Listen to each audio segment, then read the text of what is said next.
여러분 안녕하십니까? 오늘은 유럽의 정체성 그리고 유럽과 미국의 관계, 나아가서는 유럽과 러시아의 관계에 대한 독일 정치 철학자와 러시아 언론인 간의 아주 깊이 있는 논의에 대해서 여러분들에게 소개해 드리겠습니다. 사회자가 말하고 있습니다.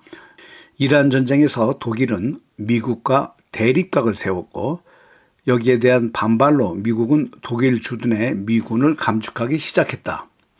이러한 상황에서 독일의 정치 철학자가 말하고 있습니다. 미국은 본질적으로 유럽을 자기네 경제적인 완충지로 사용해왔다.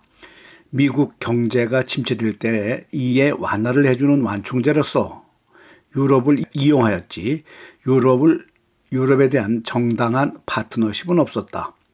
2차 대전 이후 이런 관점에서 미국과 유럽은 착취자와 착취당하는 국가의 관계로 형성되어 왔다라고 독일의 정치 철학자가 말하고 있습니다.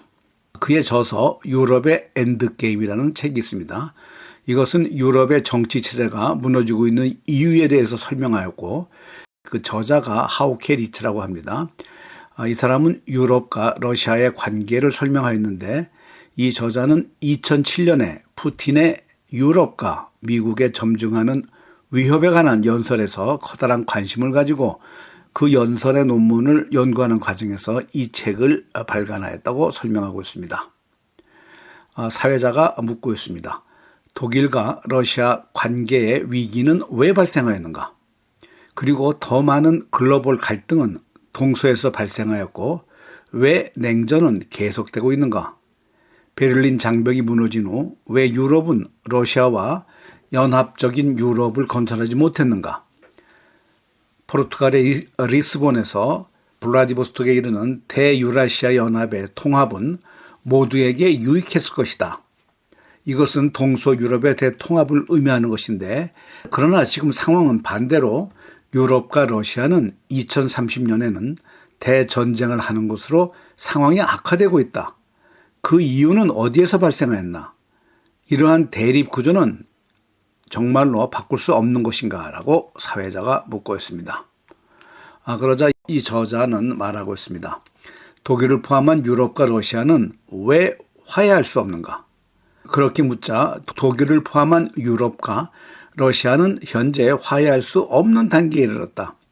독일의 정치 엘리트 집단은 현재 반러시아 정서에 포위되어 있다. 그들은 반러시아 정서가 자기들에게 유리하다고 확신하고 있다. 나는 독일의 정치 엘리트 계급들을 믿지 않는다.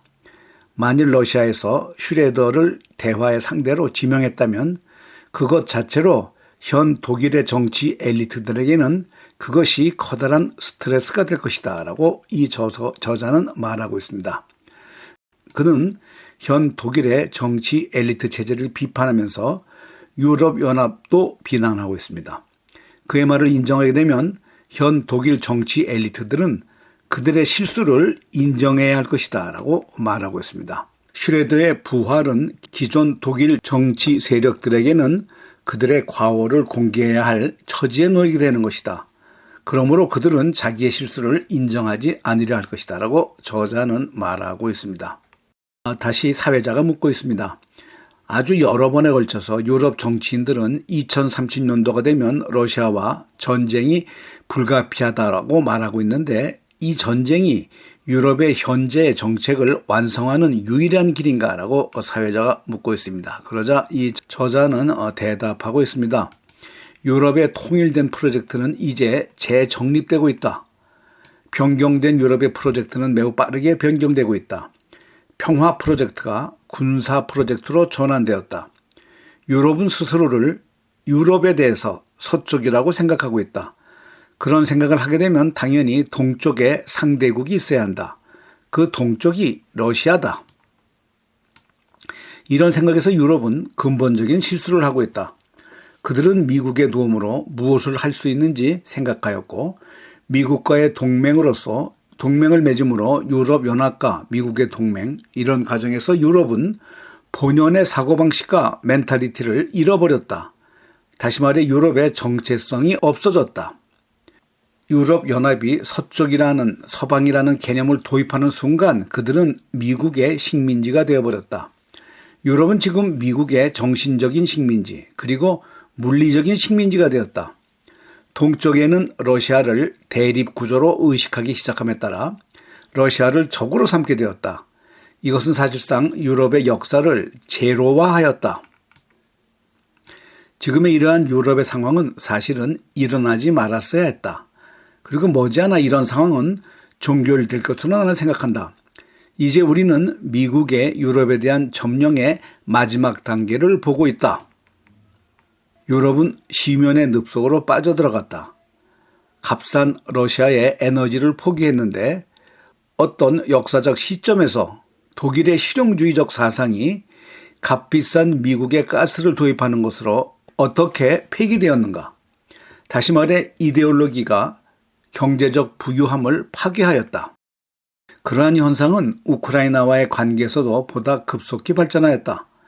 역사를 아는 사람들은 추방당했고 원칙이 없는 사람들이 전면에 나서게 되었다. 안나 베르복 같은 사람들이 나타났고 나폴레옹에게는 탱크가 필요했다라고 말하면서 그들은 정신적으로 독립적이지 못하고 미국에 의존하는 정치 집단이 되어갔다. 그들은 독자적으로 정치적 전략을 개발할 능력이 없었다. 독일을 비롯해 모든 서구 연합 국가들의 엘리트 집단에게는 근본적인 변화가 필요하다라고 저자는 계속해서 강조하고 있습니다. 사회자가 묻고 있습니다. 작금의 유럽의 행태는 유럽의 자살 행위임을 나타내고 있다. 이러한 상황이 미국에 의해서 계획되고 시행되었는가? 아니면 글로벌적인 프로세스의 부작용으로 이러한 상황이 나타나는가라고 사회자가 묻고 있습니다. 그러자 저자가 답변하고 있습니다. 사실상 미국은 위에서 아래로 조종하고 명령하는 그러한 국가이다. 나는 패권자이고 당신은 나의 부하이다. 나는 통치자이고 당신은 나의 노예이다. 미국은 강하고 커다란 국가이다. 미국은 외교를 무시하는 경향이 있다. 목표를 세우면 외교를 무시하고 밀어붙이는 경향이 강한 국가가 미국이다라고 저자는 말하고 있습니다. 미국은 유럽과 파트너십을 맺고 있지 않았다. 그들은 유럽을 존중하지 않는다. 미국은 나치 사상을 수입한 국가이다. 2차 대전 이후 광대한 미국의 영토에 나치들을 수용하였고 이들은 하나의 세력이 되었다. 따라서 미국은 유럽에 그들의 분신을 설치하기를 원했다. 그런데 유럽은 왜 그렇게 미국에 의존하고 쫓아다니고 있는가라고 사회자가 묻고 있습니다. 유럽 자신의 정체성을 포기하면서까지 2차 대전 이후 유럽 대륙은 사실상 파괴되었다. 특히 독일이 그렇다. 독일은 2차 대전에서 패한 후 도덕적으로도 붕괴되었다. 그러다가 미국이 와서 그들은 생산성 향상과 경제 부흥이 일어났다. 그리고 드디어 1989년에는 베를린 장벽이 무너졌다. 베를린 장벽 철거 시에 독일은 아마도 러시아와 좋은 관계를 구축할 기회가 있었다. 그러나 그와 동시에 미국은 자기의 식민지 정책을 유럽에 확장하였다. 그것은 유럽을 또다시 파괴하였다라고 저자가 말하고 있습니다. 이번에 이란 전쟁의 갈등과 우크라이나 전쟁의 갈등을 비교할 수 있을까라고 사회자가 묻고 있습니다. 거기에는 어떤 공통점이 있는가라고 묻자 이들 두 전쟁에는 공통점이 있다. 중동의 지도를 보면 아랍에미리트, 카타르, 이집트 등은 항상 식민지 상태의 국가로 되어 있었다. 요르단도 마찬가지였다. 그러나 유일하게도 이란 국가는 주권을 가지고 식민지 상태를 역사적으로 거부한 국가였다. 이것은 단순히 경제적 주권에 대해서만 이야기하는 것이 아니라 군사적 주권과 국가 주권 개념에 대해서도 그렇다. 이란은 자기의 독립적인 주권 국가로서의 역사를 가지고 있었다. 유럽을 보면 오늘날 완전히 의존적인 국가들로 구성되어 있다. 그러나 유럽 대륙에서 유일하게 군사적 주권뿐만 아니라 국가적 주권을 가진 나라는 러시아뿐이다. 미국은 이러한 주권 국가들, 즉 이란과 러시아를 두려워하고 있다.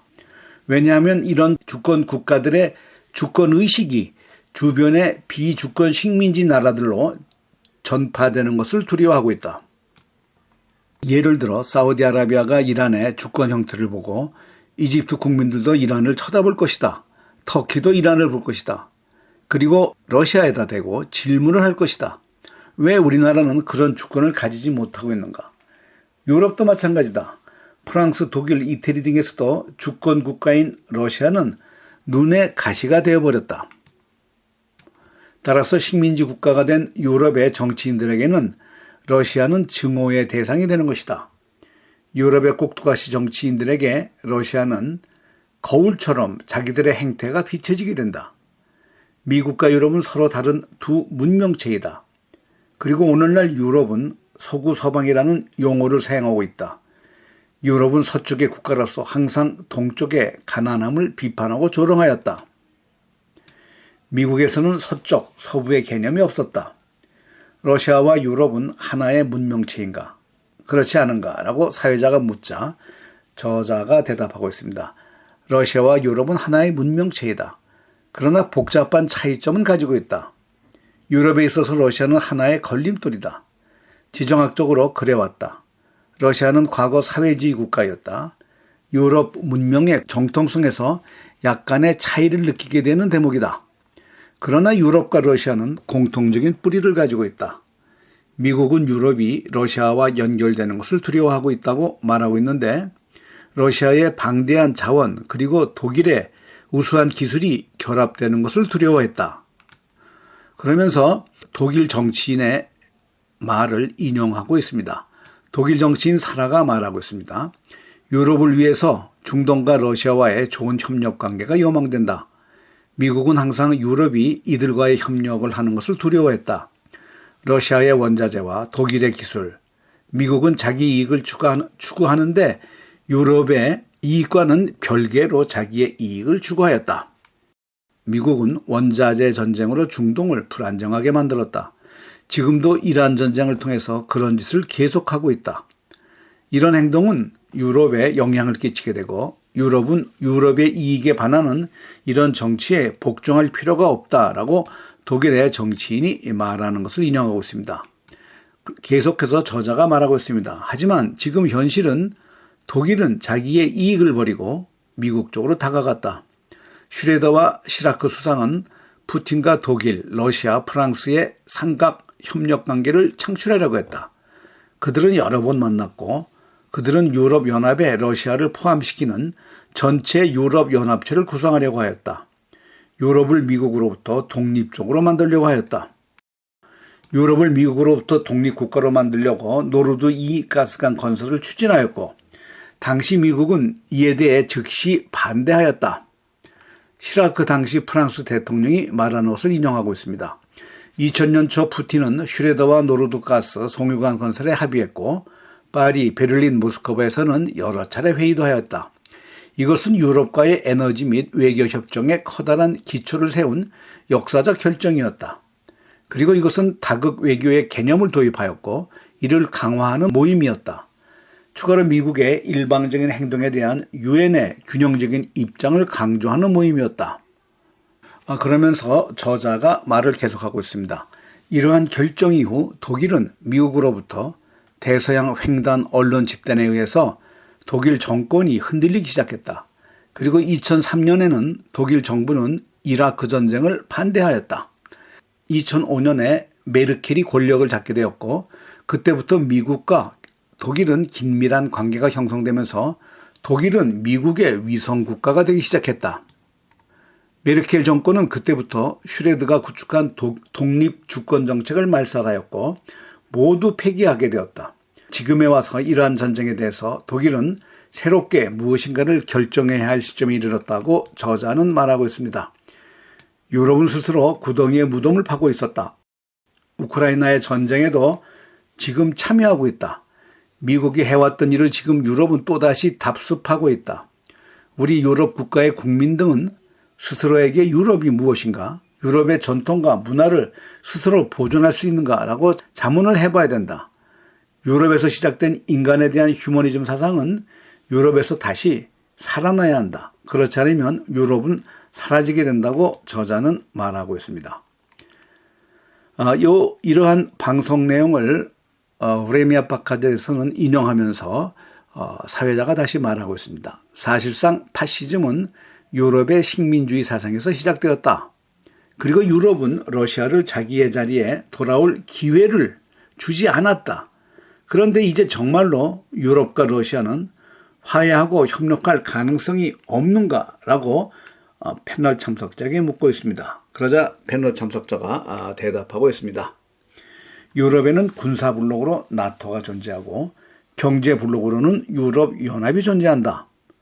이들은 사실상 서로 별개의 조직이었다. 그런데 이들의 논리는 러시아가 나토를 불안정하게 하고 위협함으로 러시아의 위협으로부터 무장력을 강화하며 전쟁 준비를 해야 한다라고 주장하고 있다. 그런데 지금 유럽연합과 나토는 혼동되어 사용되고 있다. 나토와 유럽연합은 혼재되어서 러시아를 위협 존재로 정의하고 전쟁 준비를 하고 있다. 나토의 불안정성은 나토의 동쪽 확산에서부터 시작되었다. 그런데 이제 와서 그 불안정성이 러시아에 있다고 본말 전도적인 선전을 하고 있다. 이런 상태에서 유럽과 러시아는 어떻게 향후 협력할 수 있는가라고 패널 참석자는 향후 러시아와 유럽의 협력 관계에 대해서 부정적인 의견을 발표하고 있습니다. 오늘 방송을 마치겠습니다. 시청해주신 여러분 감사합니다.